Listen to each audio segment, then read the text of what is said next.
Imagine you're driving home late at night, muscles sore from practice, headlights bouncing off the quiet, tree-lined streets you've known all your life. It's your safe place.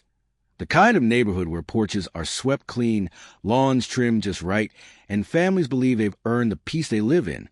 Then came the flash. Red and blue lights tore through the stillness, flooding his rear-view mirror. His chest tightened. He wasn't speeding. He wasn't swerving. His registration was good. His taillights worked. Still, his stomach dropped as the siren wailed. Pull over. Marcus's hands clenched the wheel. He obeyed, steering onto the curb near a corner lamppost. The beam lit his face, and he could already feel the judgment radiating from behind him. 2 officers approached, slow and deliberate. One tapped his flashlight against the glass, too hard, like he wanted Marcus to flinch. License and registration. Marcus passed them over with steady hands. He tried to keep his voice even. Is there a reason I was pulled over, sir? The officer smirked, the kind of smirk that said he had already decided Marcus was guilty of something. You fit a description. Marcus's pulse hammered. The phrase every black kid had heard. A catch-all. A weapon. They made him step out. His sneakers scraped the pavement as he pressed his palms to the hood, the heat of the engine searing through his skin. Cars passed slowly. Neighbors peeked from windows. A woman walking her dog pulled her phone out and started recording. The officer with the flashlight leaned close, his breath sour. What's in the trunk? My gym bag. Mind if we look? Marcus hesitated. His father's voice echoed in his head. Don't resist. Don't escalate. Survive first. He nodded. The trunk popped. One officer rummaged through the bag, tossing his jersey, sneakers, and towel onto the street. The officer paused, holding up Marcus's water bottle. This yours? Yes. He twisted it open, sniffed it, then poured out onto the curb with deliberate slowness. Looked suspicious. The word again. Suspicious. Always suspicious. When they finally released him, Marcus stood shaken, humiliated, his belongings strewn like trash. A few neighbors whispered. Someone muttered, probably up to no good. As he gathered his things, Marcus caught something odd. On the front seat of the patrol car, he glimpsed a clipboard. His name, his address. His heart thudded. They hadn't just stumbled on him. They had been watching. Home was supposed to be his sanctuary. When Marcus pulled into the driveway, the porch light flicked on, steady and welcoming. His mother, Denise, was waiting, arms crossed, worry etched across her face. What happened? She demanded. Suspicion, Marcus said bitterly. That's all they said. She pulled him into her arms, but he was stiff. The house loomed behind them, tall and proud. It wasn't just walls and windows. It was the Wells legacy. His grandfather had fought for that mortgage when banks denied him for his skin. His father had poured everything into making sure his kids had a place where they belonged. Losing this house would be like losing their dignity. But that night, something felt wrong. Marcus noticed the mail scattered on the porch, torn open, not by wind, but by hands. His mother frowned. I brought the mail in this morning. Inside, the air was faintly disturbed.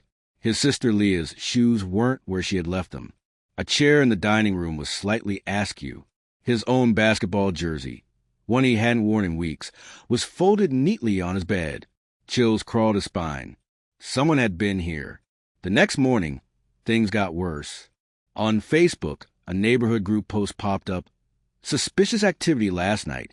Young man fitting description seen being stopped. Possible gang ties. The comments snowballed. Some neighbors piled on, clutching pearls and typing furiously about keeping the neighborhood safe. Others whispered at the grocery store, their voices dropping when Marcus walked past.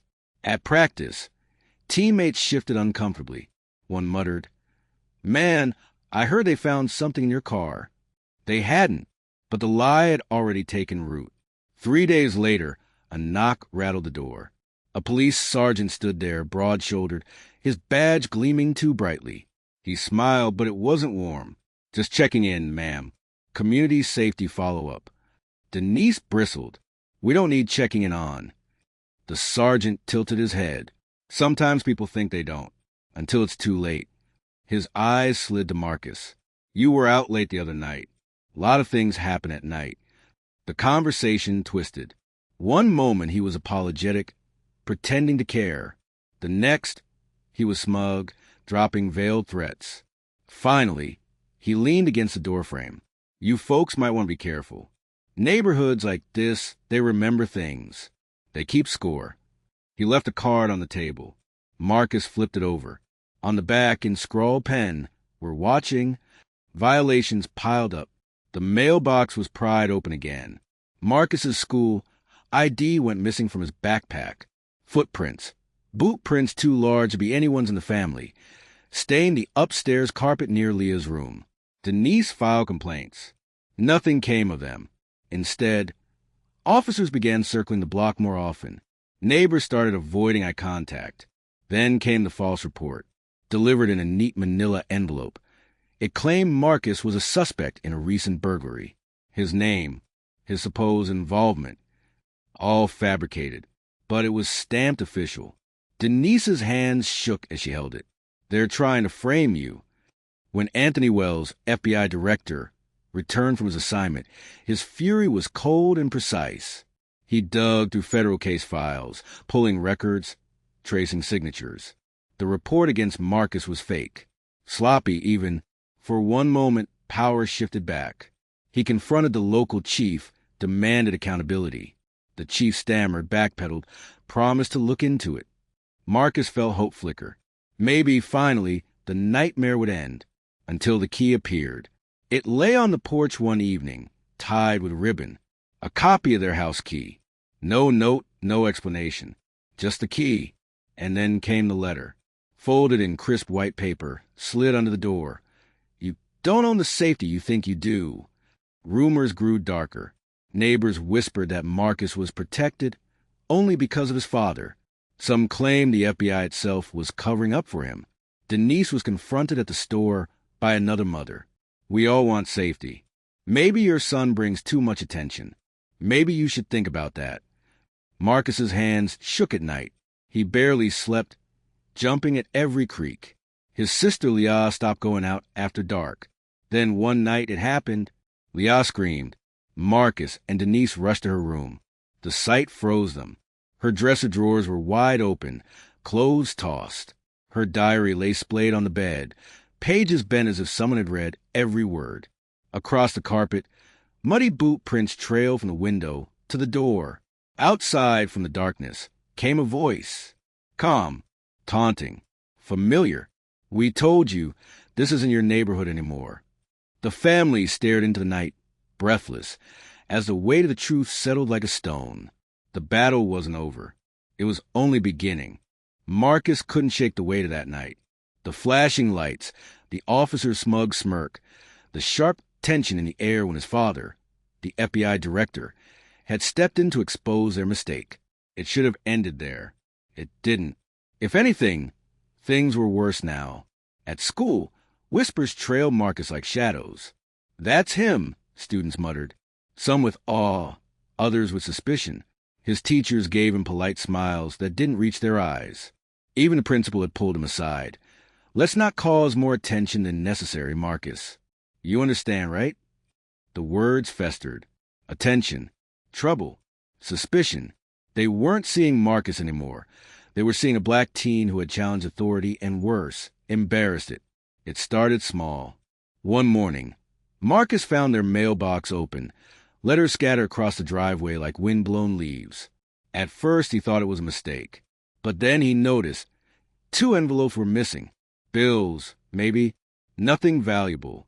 Yet the thought gnawed at him. Another night. He came home late from basketball practice to find muddy footprints leading up the porch steps. The pattern wasn't his father's boots, nor his mother's slippers. It was heavier, larger, and the trail stopped right at the front door, as if whoever had stood there, staring inside. Marcus told his father. Director Hale listened carefully, lips pressed into a tight line. I'll handle it, he said. But the next morning, Marcus caught him quietly installing new locks on the door. The unease became flesh again the following week. Marcus was walking home when a black and white cruiser slowed beside him. The window rolled down. Sergeant Barnes leaned across the passenger seat, his mirrored sunglasses reflecting the boy's own tense face. "Well, if it isn't Mr. Director's son," Barnes drawled. "Out here walking alone? That's risky." Marcus clenched his fists. "I'm not doing anything wrong." "Relax, kid." Barnes smiled, a thin, smug curve. "Just keeping an eye on the neighborhood. Some folks say you've been attracting trouble." Marcus swallowed the words he wanted to spit back. He kept walking. Barnes let the car creep alongside him for a block before finally accelerating away. That night, Marcus found a folded slip of paper tucked under his windshield wiper. "We see everything. Watch yourself." By Sunday, whispers had grown into public confrontations. At church, Mrs. Daniels, the same woman who had brought them casseroles last winter, cornered Marcus's mother near the pews. "Your son," she hissed. "He's making the whole neighborhood unsafe. People talk. They say he disrespected officers. That he's," she lowered her voice, "violent." Marcus's mother, normally soft-spoken, snapped back. "My son is not violent. He was harassed." But the damage was done. Every eye in the sanctuary was on them. Every whisper sounded like suspicion. Later that evening, Marcus scrolled through his phone and found a local Facebook post spreading like wildfire. Teen trouble in Crestwood? FBI director's son? Or neighborhood menace? The comments were worse. "He should have been locked up. Privilege is showing. Any other kid would be in jail. Where there's smoke, there's fire." Marcus slammed his phone down. "They don't even know me." His father's jaw tightened.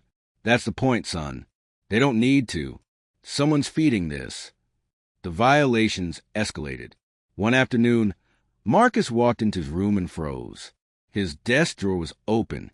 Inside, his private sketchbook, filled with drawing personal thoughts, things he'd never shown anyone, was sitting on top of the stack instead of buried beneath it. A chill washed over him. He hadn't touched it in weeks. He rushed downstairs.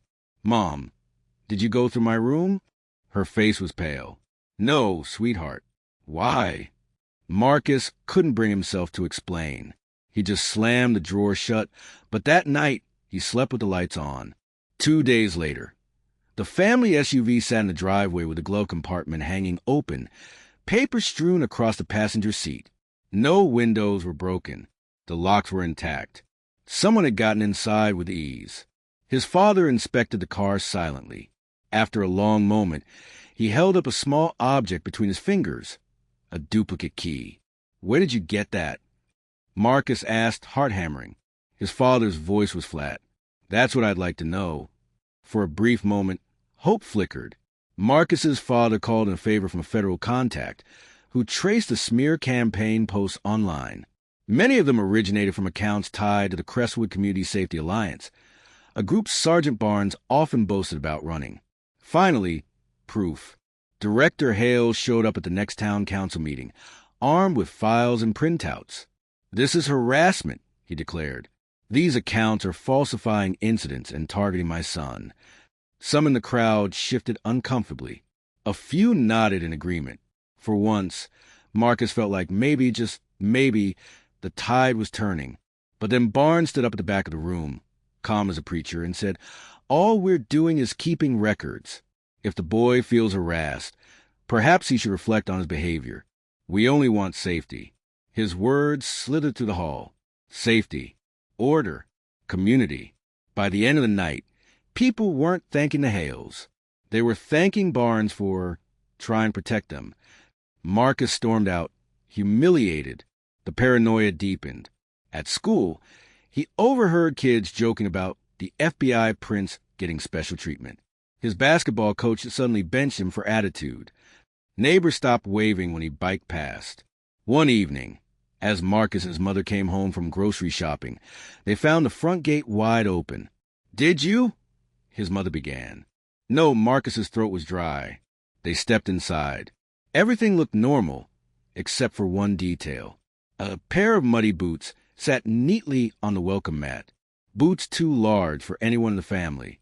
His father inspected them carefully, then placed them in a plastic evidence bag. He didn't speak the rest of the night. A week later, Marcus came home to find his father sitting in the living room, expression unreadable. On the table lay a set of house keys. These were dropped off at the marina office downtown. Director Hale said quietly, with our address attached. Marcus's stomach dropped. Someone's making copies. His father nodded grimly. And they want us to know it. Marcus sank into the couch. Why us? Why me? For the first time, his father hesitated. Because power isn't just about titles, son. It's about control. And someone here wants us to feel powerless. That night, Marcus couldn't take it anymore. He walked straight to Barnes's house, fists clenched. The sergeant was watering his lawn, looking relaxed, smug, like a man who owned the world. You're behind this, Marcus spat. The posts, the keys, the boots, all of it. Barnes set the hose down slowly, studying him. Then he smiled. Careful, boy. You wouldn't want people thinking you're threatening an officer. I'm not afraid of you. You should be.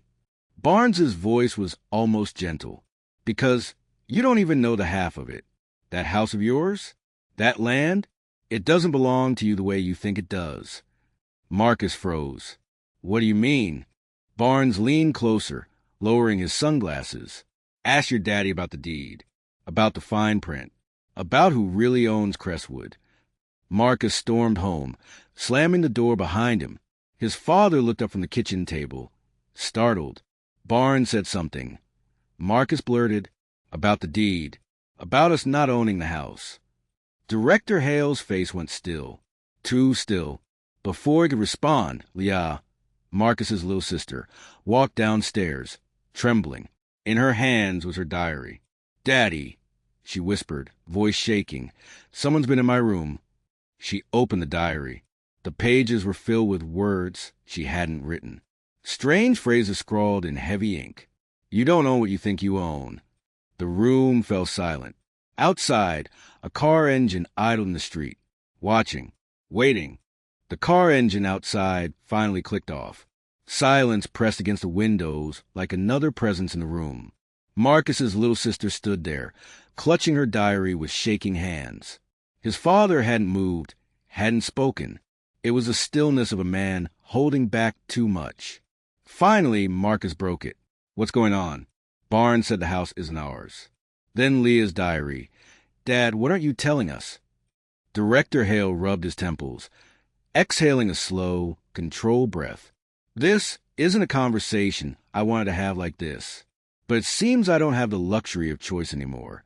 He retrieved a thick manila folder from the locked drawer of his study and laid it on the table. The edges were frayed, yellowed. Legal documents, Marcus realized, older than he expected. This house, his father began, and this land, it sits on Crestwood's original parcel. And Crestwood isn't like other towns. Decades ago, a group of families signed an agreement, a private covenant. They agreed that land here could only be leased, never fully owned, except by members of certain founding families. Marcus blinked. So we don't own it? We have a deed, his father said carefully, but it's conditional. If the Crestwood Council, that's what they call themselves, decides a family has become undesirable or a threat to community order, they can revoke the lease. Marcus's stomach turned, and Barnes is one of them. Not just one of them, his father replied grimly. His family is one of the original signatories. That's why he acts like Crestwood is his kingdom. In a way it is. Leah's voice was small, trembling. Daddy, is that why someone wrote in my diary? Because they're trying to scare us into leaving? Her father's eyes softened for the briefest second, then hardened again. Not scare us, baby. Control us. Remind us who they think really owns this place. The revelation cut Marcus in two. All this time, he thought it was just harassment, personal vendettas. But now, it wasn't just about him being targeted for who he was. It was about power, land, history. He shot up from his chair. Then we fight back. Expose them. You're the FBI director. There has to be something you can do. His father gave a humorless smile. You think I haven't tried? I've seen men in Washington crumble under less. Barnes and his council keep everything quiet, wrapped up in tradition. The moment we push, it looks like outsiders trying to dismantle local heritage. They've been waiting for me to slip. You, son, you're just the lever they needed. The words landed like stones. Marcus sat back down, fists trembling. So what? We just let them win. His father's eyes narrowed.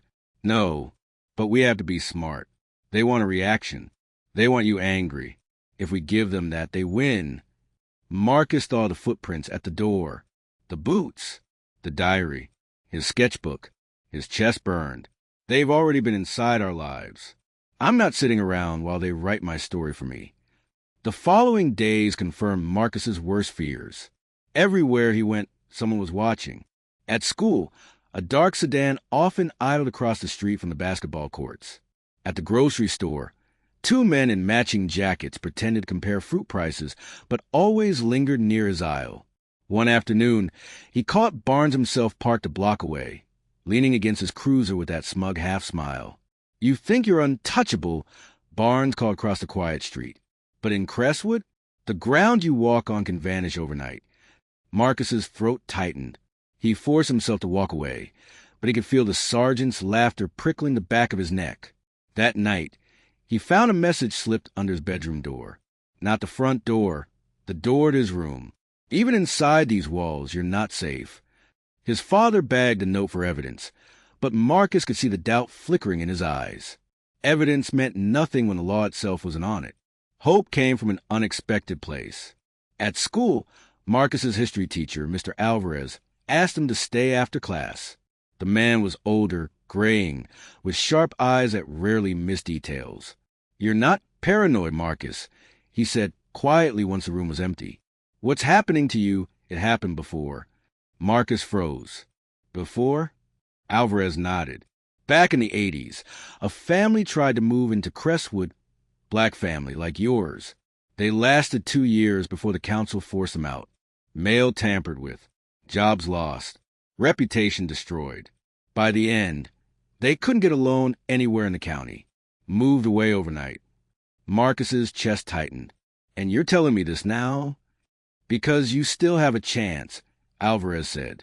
Your father has reached they didn't. But you need proof, real proof, something that shows Crestwood isn't just prejudice. It's organized control. Find that and you change everything. Marcus leaned forward. Do you know where to look? Alvarez hesitated, then scribbled an address on a slip of paper. There's an old records office beneath the town library. Not everything's digital. Some files were kept off the books. If they exist, they'll be there. Marcus knew his father would never approve, which is exactly why he didn't tell him.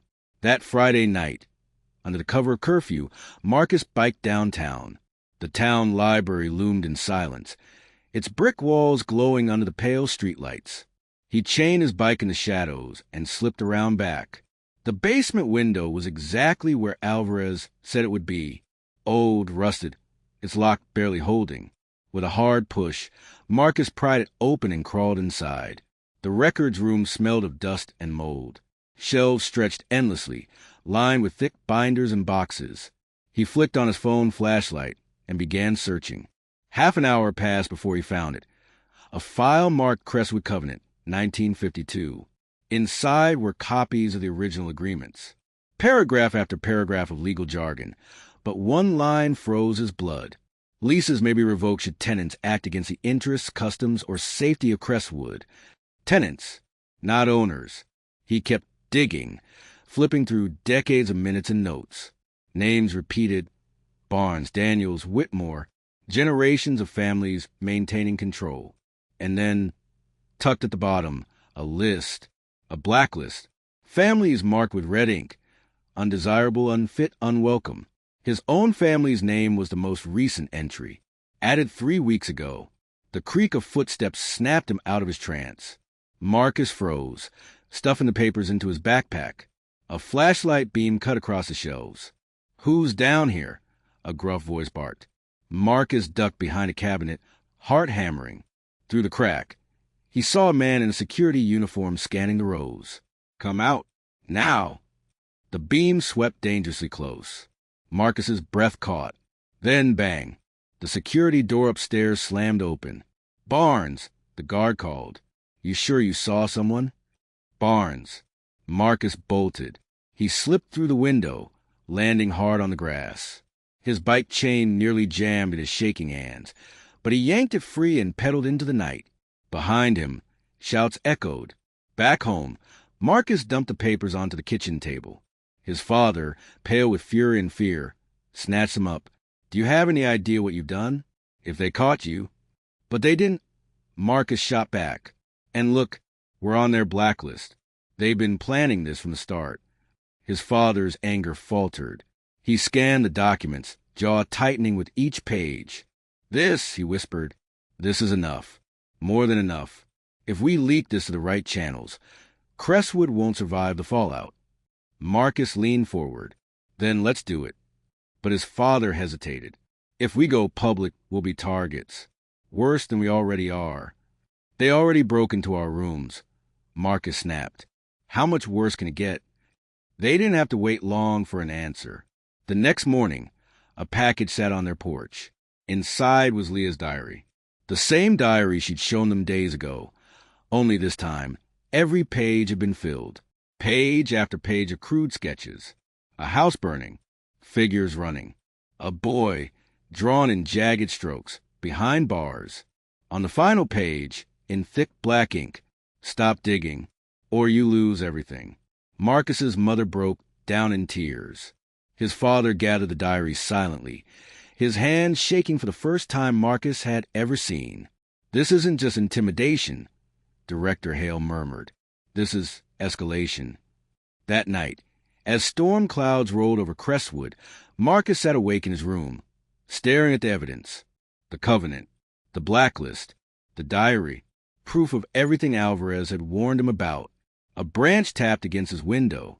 He stood, pulling the curtain aside. Across the street, a figure stood beneath the flickering streetlight. Barnes. No cruiser. No uniform. Just Barnes, hands in his pockets, staring straight at the house.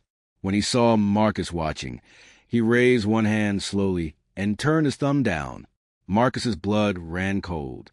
He spun toward the hallway to get his father, but froze, because Leah's door was open and her bed was empty. Marcus's heart stopped. "Leah!" he called, his voice cracking. He rushed into her room, the sheets still warm, her stuffed rabbit lying on the floor. The window was open, curtains fluttering in the storm wind. "Dad!" Marcus's scream tore through the house. "She's gone!" Director Hale appeared in seconds, his face pale as he took in the empty bed, the open window. For the first time, the unshakable man looked fragile, broken. "No!" he whispered. "Not her." Marcus grabbed his backpack, with the covenant papers still inside. "It's them. It's Barnes." He was outside, his father's jaw locked. "Get downstairs. Now." But Marcus didn't move. "We can't wait. We have to find her." Hale turned, his voice like steel. "If we rush blind, they win. They want panic. They want us desperate." Marcus clenched his fists, fighting the rising tide of rage. "She's my sister. I'm not waiting while they—" A sound cut him off, a faint buzz. On Leah's desk, her phone lit up. A new message. Marcus grabbed it. The text had no number, no ID, just words on a gray screen. "If you want to see her again, bring what you stole. Midnight, Crestwood Quarry." Hale read the message twice, then set the phone down with trembling hands. "They know," he muttered. "They know about the files." Marcus's stomach churned. "Then we take the files. We go. We trade." His father's head snapped up. "No, that's exactly what they want. She's out there." Marcus shouted. "Dad, they have her." For a moment, silence swallowed the house, the storm rattling the windows. Finally, Hale spoke, voice low and dangerous. "We'll bring the files, but not the originals. We'll bait them." Marcus frowned. "And what if they know the difference?" His father looked him dead in the eyes. "Then we fight, with everything we have." Midnight at Crestwood Quarry was like stepping into another world. The rain had stopped, but the air was thick, heavy with the smell of wet earth and rust. Floodlights illuminated jagged stone and machinery, throwing long shadows across the pit. At the center, Barnes stood with 3 men. All wore dark jackets with the Crestwood Community Safety Alliance emblem stitched on the sleeve. Beside them, Marcus's breath caught Leah. She was tied to a chair, rain-soaked, her eyes wide with terror. Barnes's grin gleamed in the harsh light. Director Hale, and our young troublemaker. I was wondering if you'd have the guts to show. Marcus surged forward, but his father's hand gripped his arm, holding him back. Hale stepped ahead, holding the manila folder high. You wanted this. Let her go. Barnes chuckled, always a negotiator. You FBI boys think leverage works everywhere. But this, he gestured around them, this is Crestwood, my family's land, my rules. His eyes glinted as he nodded toward Marcus. Hand it over, or the girl doesn't leave. Hale tossed the folder onto the ground between them. There, now release her. One of the men picked it up, flipping through the papers. His frown deepened. Sergeant, these are copies. Barnes's smile widened, cold and predatory. Tis TSK. Playing games, Director? That's disappointing. He snapped his fingers. One of the men pressed a knife against Leah's shoulder. She whimpered. Marcus exploded. Stop. She's a kid. Barnes tilted his head. Kids grow, and some grow into problems. His gaze locked on Marcus. Like you. Hale's voice thundered across the quarry. Touch her, and I'll bury every one of you. Covenant or not, Crestwood will burn. For a moment, silence reigned. Then Barnes laughed, a chilling, hollow sound. You still don't get it, do you? We are Crestwood. Without us, this place doesn't exist. The town bends because we tell it how to bend. Marcus felt the words like poison in his veins. He couldn't stand still anymore. He lunged forward, shoving one of the men to the ground and rushing toward his sister. Chaos erupted. Marcus. Hale roared, but it was too late. One man swung at him, but Marcus ducked, adrenaline surging. He slammed his shoulder into the thug's chest, sending him sprawling. Leah cried out as another man yanked her chair back. Barnes advanced, pulling a baton from his belt. You should have stayed quiet, boy. The baton cracked through the air. Marcus barely dodged, the swing grazing his arm. Pain shot through him, but he didn't stop. He grabbed the chair, tipping it backward to free his sister. Run, Leah, he shouted as the ropes loosened. Hale was a whirlwind, disarming one man and twisting his arm until a knife clattered to the ground. He swung around, leveling the blade at Barnes. Enough! But Barnes only grinned, unfazed. You think this ends here? You don't even know how deep it goes. In the chaos, Leah scrambled into Marcus's arms, sobbing. Hale held his ground, knife steady. Tell me what you mean, Hale demanded. What else? Barnes's smirk darkened. You've been so focused on this covenant, Director. But that's just the front. The real control, it's not about deeds or leases. It's about contracts, money, influence. Every mayor, every judge, every banker in Crestwood, they owe us. You leak those papers, they'll laugh, call them outdated. But he tapped his chest, we pulled the strings. Marcus's stomach twisted. The covenant wasn't the end. It was just the mask. Barnes leaned closer, voice low. And the best part? Washington knows. They let us keep our little kingdom. Because men like me keep order where men like you only cause chaos. Hale's grip on the knife faltered for the briefest second, and Barnes struck. Barnes lunged, tackling Hale to the ground. The knife skittered across the gravel. Marcus shoved Leah behind him, grabbing a broken piece of wood from the ground. Get off him, he shouted, swinging at Barnes. The wood cracked against the sergeant's shoulder, but he barely flinched. Barnes pinned Hale, fist raised. This is what happens when you challenge Crestwood. Marcus saw red. He dove forward, slamming the wood into Barnes's ribs with everything he had. Barnes roared in pain, collapsing sideways. Hale scrambled up, grabbing his son's shoulder. We have to go, now! Together, they dragged Leah toward the edge of the quarry. Behind them, Barnes's voice echoed, ragged but defiant. You can run, But Crestwood will never let you go. The rain returned as they fled, pounding the ground, washing blood and dirt into the pit. Their car was parked in the shadows near the quarry's entrance. Hale shoved Leon inside, then Marcus, before sliding behind the wheel. Tires screeched. Headlights cut through the storm as the SUV tore down the winding road. Marcus clutched his sister's hand, heart still racing. "Dad, what do we do now?" Hale's eyes were locked on the road, jaw clenched. "We go public. Not just with the Covenant. With everything. Alvarez was right. We need proof, and now we have it. Barnes said too much. If we tie his words to the documents, we can break this open. But he'll come after us harder," Marcus said. Hale nodded grimly, "which is why we have to strike first." By dawn, they were home, the house eerily silent. Hale spread the Covenant papers across the kitchen table, alongside Leah's diary and Marcus's phone recordings from the quarry. Together, it painted a picture darker than Marcus had ever imagined. "This isn't just about us," his father said. "It's about every family Crestwood has destroyed, every name on that blacklist. If we go public, we won't just be fighting Barnes. We'll be fighting decades of power." Marcus looked at Leah, still shaking, clutching her rabbit. He looked at his father, weary but unbroken. Then he looked at the files. "No," Marcus said. "We're not fighting decades of power. We're ending it." His father met his gaze, a flicker of pride in his eyes. "Then we prepare. Because once this starts, there's no going back." Outside, thunder cracked. Crestwood slept unaware of the storm that was coming. And deep in the quarry, Sergeant Barnes nurses wounds, whispering into a phone. They think they've won. But by tomorrow, the Hales will wish they'd never set foot in Crestwood. The war for Crestwood had only just begun. By morning, Crestwood no longer felt like a town. It felt like a stage, quiet, too quiet, as if the audience had gone silent before the final act. Marcus stared out his bedroom window, the storm cloud still bruising the sky, the streets strangely empty. He hadn't slept.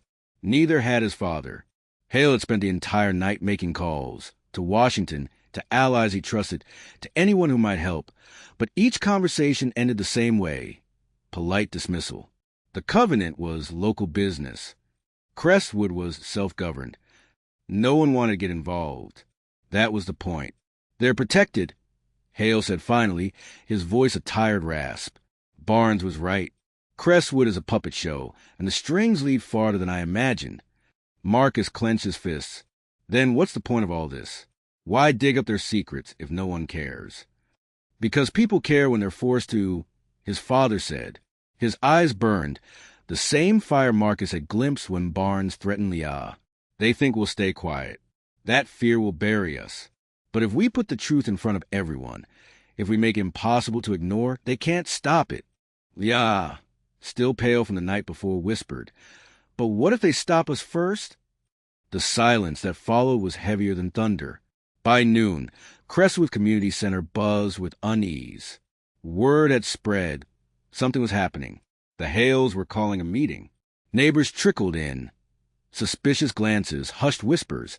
The council's loyalists sitting stiff in the front row. Marcus's heart pounded as he and his father stepped onto the stage. Leah sat in the front, clutching her rabbit, her small figure a reminder of why they were here. Hale's voice cut through the chatter. "Crestwood prides itself on tradition," he began. "On heritage, on safety, on order. But I've learned what those words really mean here. They mean control. They mean fear. And they mean lies." He held up the folder, the Covenant papers. Gasps rippled through the room. "This agreement," Hale continued, "was signed decades ago by a handful of families. Families who decided they alone would decide who belongs here and who doesn't. They claim ownership of your homes, your land, your future. And if you resist, they blacklist you. They destroy you, just as they tried to destroy mine." Murmurs swelled. People shifted in their seats, some nodding, others shaking their heads. Marcus scanned the crowd and froze. Barnes, standing near the back, arms crossed, smirk firmly in place. "Lies," Barnes barked. His voice filled the hall. "This is slander. That covenant is nothing but an old relic, a formality. You think it means anything? Hale's twisting words to cover his own failures. This is about power, not truth. Exactly, Marcus shouted before he realized he was speaking. The crowd turned toward him. His voice shook, but he didn't stop. It is about power. Your power. You break into our homes. You write threats in my sister's diary. You stalk me at school, and you call that order? You're not protecting this town. You're ruling it. Gasps. Whispers. The crowd shifted again, this time less certain. Barnes's smirk faltered. Hale raised a hand. We have more than words. He nodded to Marcus, who pulled out his phone and tapped the recording. Barnes's voice filled the room, harsh and undeniable. The covenant is just a front. The real control, it's contracts, money, influence. Every mayor, every judge, every banker in Crestwood, they owe us. Washington knows. They let us keep our little kingdom. The hall erupted. Shouts, gasps, outrage. People turned on each other, voices clashing. Barnes's face drained of color. That, he roared, that's fabricated. But no one listened. Phones came out, recordings replayed, text sent. The leak was instant, unstoppable. The truth was no longer trapped in dusty files. It was in everyone's hands. Hale leaned forward, his voice iron. You wanted us silent. Instead, you've given us proof. And now, Crestwood knows.